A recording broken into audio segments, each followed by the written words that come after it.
बिस्मिल्लाहिर्रहमानिर्रहीम। Dear students, आज का हमारा टॉपिक है केमिस्ट्री 9th क्लास की है और इसका चैप्टर है फिजिकल स्टेट्स ऑफ मैटर।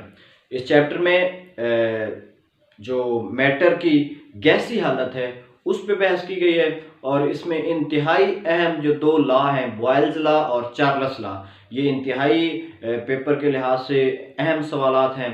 तो बॉयल्स लॉ हमने पिछली वीडियो में देखा, अब हम चार्ल्स लॉ के मुतालिक पढ़ते हैं। जे चार्ल्स ने 1787 में गैस की तीन प्रॉपर्टीज वॉल्यूम, प्रेशर और टेम्परेचर को स्टडी करते हुए इसने ये लॉ अपना पेश किया। गैस की इन तीन स्टडी प्रॉपर्टीज को बहस किया गया है इसमें। तो इसके मुताबिक कि वॉल्यूम जो है ये डायरेक्टली प्रोपोर्शनल होता है टेम्परेचर के, जबकि हमारे बॉयल लॉ में रॉबर्ट बॉयल ने कहा था कि वॉल्यूम इनवर्सली प्रोपोर्शनल होता है प्रेशर के। उसने भी तीन ही इन प्रॉपर्टीज को स्टडी किया था। तो इसने क्या किया, इसने कहा कि वॉल्यूम का रिलेशन जो टेम्परेचर के साथ है वो डायरेक्टली का है, यानी अगर आप टेम्परेचर किसी गैस का बढ़ाते हैं तो उसका वॉल्यूम भी बढ़ जाता है। हमेशा चीज़ें गर्म होने पे फैलती हैं और वो ज़्यादा जगह घेरती हैं। तो यही कहा कि जितना टेम्परेचर आप बढ़ाते जाएंगे गैसों का जो है वॉल्यूम भी इंक्रीज होता जाएगा। तो ये था इसकी स्टेटमेंट कि the volume of the given mass of a gas is directly proportional to the temperature if the pressure kept constant, यानी इसको कांस्टेंट ही रखना है, प्रेशर को नहीं छेड़ना। प्रेशर आप कांस्टेंट रखेंगे और तब जो वॉल्यूम है ये टेम्परेचर के डायरेक्टली प्रोपोर्शनल होगा।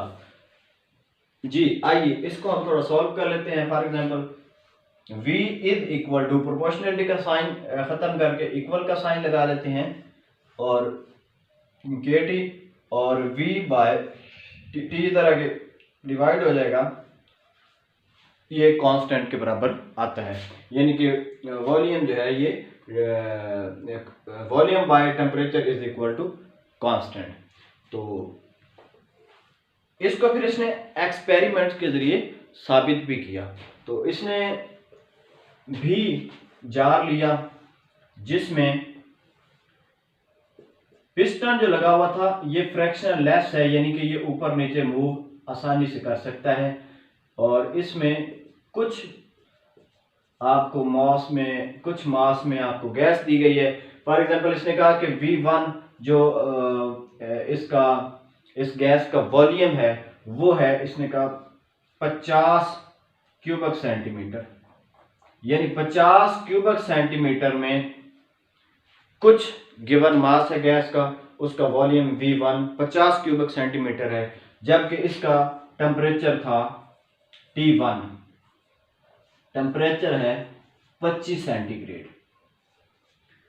तो इतने वॉल्यूम की इतने टेम्परेचर की गैस, जबकि प्रेशर है जो भी है, प्रेशर को हमने नहीं छेड़ा, प्रेशर हमने इसको कांस्टेंट रखना है। इस लॉ में प्रेशर को कांस्टेंट रखा गया है। तो इसने कहा जब इसका जार का आप टेम्परेचर बढ़ा देते हैं इसी जार का, यानी कि इसमें ना तो आपने गैस के मास को चेंज करना है, वो भी गिवन मास ऑफ गैस, जितनी मास दिया गया है गैस का, इसका जब आप टेम्परेचर बढ़ा देंगे तो टेम्परेचर बढ़ने से क्या होगा, डायरेक्टली रिलेशन है इसका इसके वॉल्यूम के साथ, इसका वॉल्यूम ऑलरेडी बढ़ जाएगा।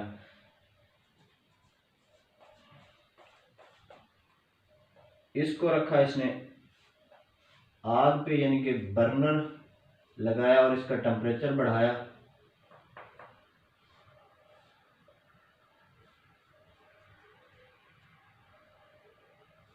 तो जैसे ही हमने इसका टेम्परेचर बढ़ाया तो ये पिस्टन फ्रैक्शनल लेस है, ये ऊपर उठ जाएगा क्योंकि गैस फैलती है गर्म होने पे और इसका वॉल्यूम बढ़ जाएगा और इसका वॉल्यूम V2 जो है ये बढ़ के हो गया है 62.5 क्यूबिक सेंटीमीटर और टेम्परेचर कितना T2 जो अब हमने इस पे टेम्परेचर अप्लाई किया वो है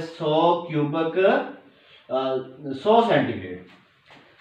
25 सेंटीग्रेड पे 50 क्यूबिक सेंटीमीटर इसका वॉल्यूम था, यानी फैलाव था गैस का। और जैसे ही हमने टेम्परेचर को 25 से बढ़ा के 100 पे लेके गए हैं तो इसका वॉल्यूम भी बढ़ गया 50 से 62.5 क्यूबिक सेंटीमीटर इतना हो गया। तो यही रिलेशन था वॉल्यूम और टेम्परेचर में कि टेम्परेचर बढ़ने से वॉल्यूम बढ़ता है। तो जिस तरह ही हमने टेम्परेचर बढ़ाया वॉल्यूम बढ़ा। तो अब आप इसकी कैलकुलेशन करके देख सकते हैं, यानी कि V1 by T1 is equal to V2 by T2 is equal to constant. ये भी कांस्टेंट के बराबर, ये भी एक कांस्टेंट के बराबर, यानी इनकी वैल्यू सेम आएगी। आप V1 बाय T1 करके देखें, लेकिन टेम्परेचर आपने केल्विन में लेना है। केल्विन में टेम्परेचर लेके आप V1 बाय T1 और इसका निकाल लें V2 बाय T2, तो दोनों की वैल्यू सेम आएगी जो एक कांस्टेंट के बराबर होती है। तो यही इसकी एक्सपेरिमेंटल वजाहत थी जो कि चार्ल्स लॉ ने पेश की।